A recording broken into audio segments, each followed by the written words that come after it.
Hello friends, कैसे हैं आप सब लोग। आई होप कि अच्छे ही होंगे। इस वीडियो में हम कुछ एमसीक्यूज़ करेंगे जो कि कोऑपरेटिव मूवमेंट इन इंडिया के ऊपर बेस्ड हैं। काफ़ी बेनिफिशियल होने वाले हैं आपके रिवीजन पर्पस के लिए। Let's move with the first question. क्या है हमारा फर्स्ट क्वेश्चन, देखिए।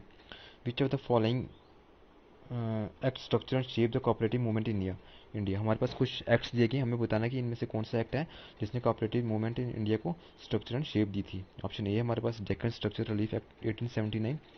ऑप्शन बी है cooperative credit societies act 1904। Option C है land improvement loan act 1883 and option D है एग्रीकल्चर लोन एक्ट 1884। हमारा राइट आंसर क्या हो जाएगा, ऑप्शन बी। जो कोऑपरेटिव क्रेडिट सोसाइटीज एक्ट 1904 था, उसने क्या किया था, जो कॉपरेशन मूवमेंट इन इंडिया थी उसको स्ट्रक्चर एंड शेप दी थी। Let's move into the next question. क्या हमारा नेक्स्ट क्वेश्चन, देखिए। Which of the following is not one of the features of cooperative societies. हमारे पास कुछ फीचर्स देंगे, हमें बताना कि इनमें से कौन सा फीचर कोऑपरेटिव सोसाइटी का नहीं है। ऑप्शन ए है वॉलंटरी मेंबरशिप। डेफिनेटली होता है। इसमें क्या होता है कि कोई भी जो मेंबर है वो क्या करता है, सोसाइटी को अपनी मर्जी से ही ज्वाइन कर सकता है और अपनी ही मर्जी से लेफ्ट कर सकता है। ऑप्शन बी है लीगल स्टेटस। डेफिनेटली होता है। ऑप्शन सी है लिमिटेड लाइबिलिटी। ये भी डेफिनेटली होता है। लिमिटेड लाइबिलिटी में क्या होता है कि जो कोऑपरेटिव सोसाइटी के मेंबर्स होते हैं उनकी लाइबिलिटी लिमिटेड होती है। और ऑप्शन डी है प्रॉफिट ओरिएंटेशन। तो ये नहीं होता। इसमें क्या होता है, जो कोऑपरेटिव सोसाइटीज़ होती हैं वो किसके लिए बनी होती हैं, वो बनी होती हैं म्यूचुअल बेनिफिट्स के लिए। वो प्रॉफिट के लिए नहीं बनी होती। और जो भी प्रॉफिट होता है उसे डिविडेंड माना जाता है और वो इक्वली सभी मेंबर्स में डिस्ट्रीब्यूट होता है। Option D will your right answer. I hope कि आपको यहाँ तक समझ में आया होगा। Let's move into the next question. क्या है हमारा नेक्स्ट क्वेश्चन, देखिए। Which of the following is related to the principle of one man one vote. जो one man one vote principle है ये किससे रिलेटेड है। ऑप्शन ए है हमारे पास डेमोक्रेटिक प्रिंसिपल। ऑप्शन बी है support from government. Option C है economy in operations and option D है सोशलिस्ट ओरिएंटेशन। तो देखिए, जो one man one vote principle है ये किससे रिलेटेड है, ये रिलेटेड है हमारा डेमोक्रेटिक प्रिंसिपल से। Option A will be your right answer. चलिए नेक्स्ट क्वेश्चन देखते हैं। क्या है हमारा नेक्स्ट क्वेश्चन, देखिए। Which of the following cooperative society are form to protect the interest of consumers. हमारे पास कुछ कोऑपरेटिव सोसाइटीज दी गई है, हमें बताना है कि इनमें से कौन सी कोऑपरेटिव सोसाइटी है जो क्या करती है, कंज्यूमर का इंटरेस्ट को प्रोटेक्ट करती है। ऑप्शन ए है हमारे पास producers cooperative society. Option B है consumers cooperative society. Option C है consumer form and option D है नॉन ऑफ द अबव। देखिए, यहाँ पे हमारा राइट आंसर क्या होगा, ऑप्शन बी। जो कंज्यूमर कोऑपरेटिव सोसाइटी होती है वो क्या करती है, प्रोटेक्ट करती है इंटरेस्ट किसका, कंज्यूमर्स का। Option B will your right answer. Let's move into the next question. देखिए, क्या है हमारा next question. What was the objective national policy on cooperative in 2002।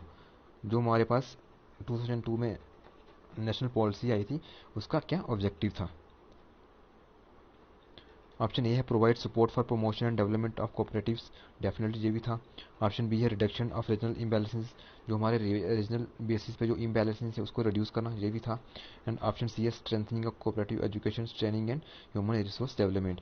जो हमारे कोऑपरेशन सोसाइटीज से उनको स्ट्रेंथनिंग करना, उनको रिसोर्स प्रोवाइड करना और उनकी डेवलपमेंट में हेल्प करना, तो ये भी था। Option D will be our right answer. I hope कि आपको यहाँ तक समझ में आया होगा। Let's move in to the next slide. क्या है हमारे पास नेक्स्ट क्वेश्चन, देखिए। Which is known as the father of corporation in England. कि इंग्लैंड में फादर ऑफ कॉर्पोरेशन कौन था। ऑप्शन ए है रॉबर्ट ओबिन। ऑप्शन बी है विलियम किंग। ऑप्शन सी है सीआर फे एंड ऑप्शन डी है रॉजल पॉइनियर।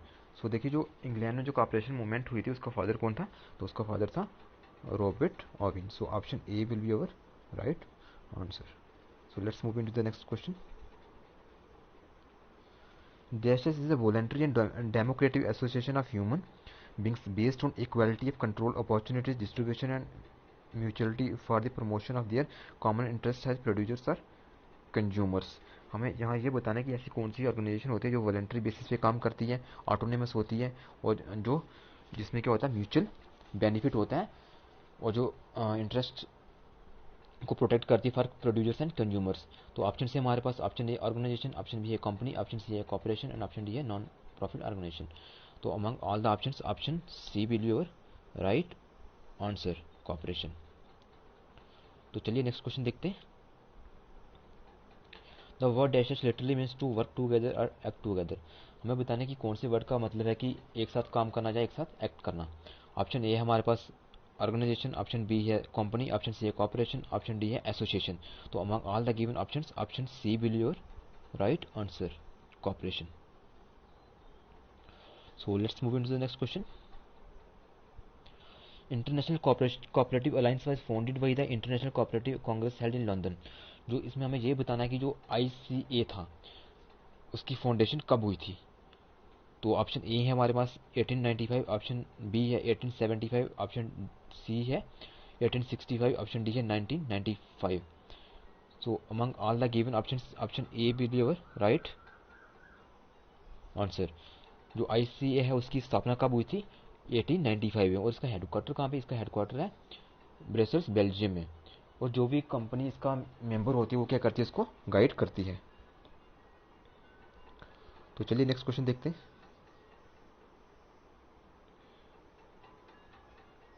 क्या है नेक्स्ट क्वेश्चन हमारा, the dash test is the chief executive officer of the ICA.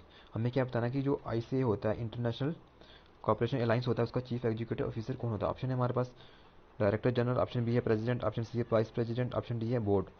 तो देखिए इसका जो चीफ एग्जीक्यूटिव ऑफिसर होता है वो कौन होता है, director general. So option A will your right answer. तो चलिए नेक्स्ट क्वेश्चन देखते हैं। क्या है हमारा नेक्स्ट क्वेश्चन, देखिए the justice presides over the general assembly and board of ICA. हमें क्या बताना है कि जो आईसीए की जो जनरल असेंबली होती है उसे कौन प्रिजाइड करवाता है।